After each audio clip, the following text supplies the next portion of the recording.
ಪ್ರತಾಪ್ ಸಿಂಹ ಅವರು ಇವತ್ತೊಂದು ಸ್ಟೇಟ್ಮೆಂಟ್ ಕೊಟ್ಟಿದ್ದಾರೆ ಸರ್.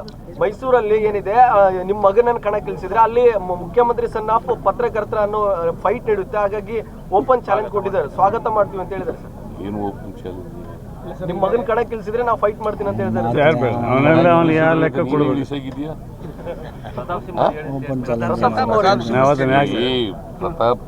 ಪ್ರತಾಪ್ ಸಿಂಹ ಏನಾದ್ರು ಹೇಳಿ ಅವನಿಗೆ ಹೆದರಿಕೆ ಶುರುವಾಗ್ಬಿಟ್ಟದೆ, ಸೋಲ್ತೀನಿ ಅಂತ. ಅದರಿಂದ ಏನೇನೋ ಚಡ್ಪಡಿಸ್ತಾ ಇದ್ದಾರೆ. ನಾವು ಯತೀಂದ್ರ ನಿಲ್ಲಿಸ್ತೀವಿ ಅಂತಾಗ್ಲಿ, ನಾನಾಗ್ಲಿ ಯತೀಂದ್ರ ಆಗ್ಲಿ ಹೇಳಿಲ್ಲ ಅಲ್ವಾ? ಹೇಳಿದೀವ? ಸುಮ್ಮನೆ ಊಹಾಪೋಹಗಳಿವು ಅಷ್ಟೇ. ಯತೀಂದ್ರ ನಿಂತ್ಕೋತೀನಿ ಅಂತಲೂ ಹೇಳಿಲ್ಲ, ನಾನು ಯತೀಂದ್ರನವ್ರನ್ನ ನಿಲ್ಲಿಸ್ತೀನಿ ಅಂತಲೂ ಕೂಡ ಹೇಳಿಲ್ಲ, ಪಾರ್ಟಿನೂ ಹೇಳಿಲ್ಲ. ಅಲ್ಲಿ ನಾವು ಇನ್ನೂ ಕೂಡ ಈಗ ಬೈತಿ ಸುರೇಶ್ ನಮ್ಮ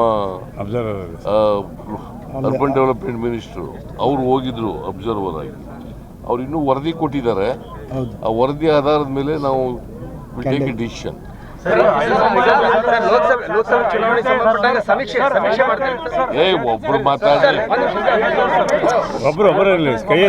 ಸರ್ ಲೋಕಸಭೆ ಚುನಾವಣೆ ಸಂಬಂಧಪಟ್ಟಾಗ ಸಮೀಕ್ಷೆ ಆಧರಿಸಿ ಕ್ಯಾಂಡಿಡೇಟ್ ಕೊಡ್ತಾರೆ ಸರ್, ಅಂದ್ರೆ ಯಾರು ಅಭ್ಯರ್ಥಿ ನಿರ್ಧಾರ. ಅಲ್ಲಿ ಕ್ಷೇತ್ರದವರು ಇದಾರಲ್ಲ, MLAಗಳು, ex-MLAಗಳು, MP ಗಳು, ಕ್ಯಾಂಡಿಡೇಟ್ ಆಗಿದ್ದವರು, ಆಮೇಲೆ ಬ್ಲ್ಯಾಕ್ ಕಮಿಟಿ ಅಧ್ಯಕ್ಷರುಗಳು, ಜಿಲ್ಲಾ ಅಧ್ಯಕ್ಷರುಗಳು, ಇಂಪಾರ್ಟೆಂಟು ಕಾರ್ಯಕರ್ತರುಗಳು, ಲೀಡರ್ಗಳು, ಅವ್ರದೆಲ್ಲ ಅಭಿಪ್ರಾಯ ಮಾಡಿ ಅವ್ರು ಹೇಳೋದವ್ರಿಗೆ ಕೊಡ್ತೀವಿ. ನೀವು ಇನ್ನು ನಮ್ಮ ಚಾನಲ್ ಸಬ್ಸ್ಕ್ರೈಬ್ ಮಾಡಿಲ್ಲ ಅಂದ್ರೆ ಈಗಲೇ ಸಬ್ಸ್ಕ್ರೈಬ್ ಮಾಡಿ, ಶೇರ್ ಮಾಡಿ, ಲೈಕ್ ಮಾಡಿ.